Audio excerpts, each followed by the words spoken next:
სპანები საერთოდ განადგურებულია. ხონღაძეების 6-სულიანი ოჯახის საცხოვრებელი სახლი აღდგენას აღარ ექვემდებარება.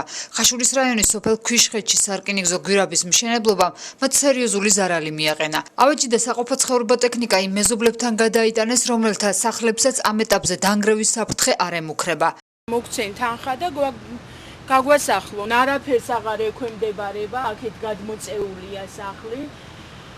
გვერდი დაიწია დაბლა და ყველაფერი დაინგრა. თავიდანვე არ შეიძლებოდა რომ აქ გვირაბი გასულიყო, თითქმის სოფელი იხლიჩება შუა. ქვიშხეთში გვირაბის მშენებლობის შეწყვეტის მოთხოვნით აქაურმა ქალებმა აქციებიც მოაწყეს. არც მოხდა ხროვის ინფორმირება იმ წითელ ზოლში, რომ თითოეული გაფრთხილებული ყოფილიყო, ან ის უსაფრთხოების ზომები ყოფილიყო დაცული, ან საერთოდ ყველანაირად ზიანდება სოფლის ეკოლოგიური, როგორც უსაფრთხოების, ისე ეკოლოგიური მდგომარეობა. ზოგიერთი მათგანი ფიქრობს, რომ მათი სიცოცხლე სარკინიგზო სამუშაოების ფონზე სერიოზული საფრთხის წინაშე დგას. აქამდე გასულები ვიყავით 2 კვირა, მაგრამ ეხლა უკვე სახლში ვართ.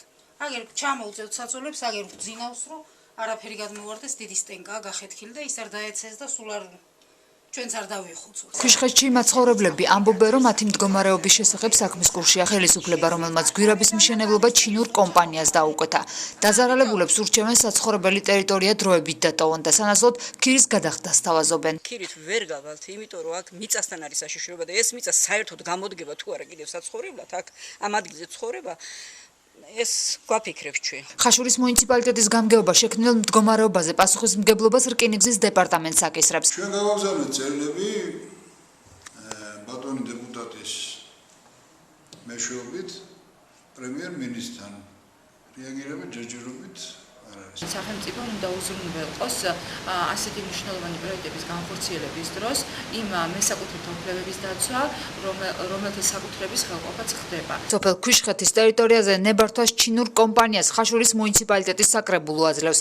ხელშეკრულების მიხედვით დიდი და მცირე სარკინიგზო გვირაბები დამკვეთ პირს 2016 წელს უნდა ჩაბარდეს. დაზარალებულებმა ხელისუფლებას ოფიციალური წერილითაც მიმართეს და პირად საუბრებში დაპირდნენ, რომ შესაბამის ზომებს მიიღებენ.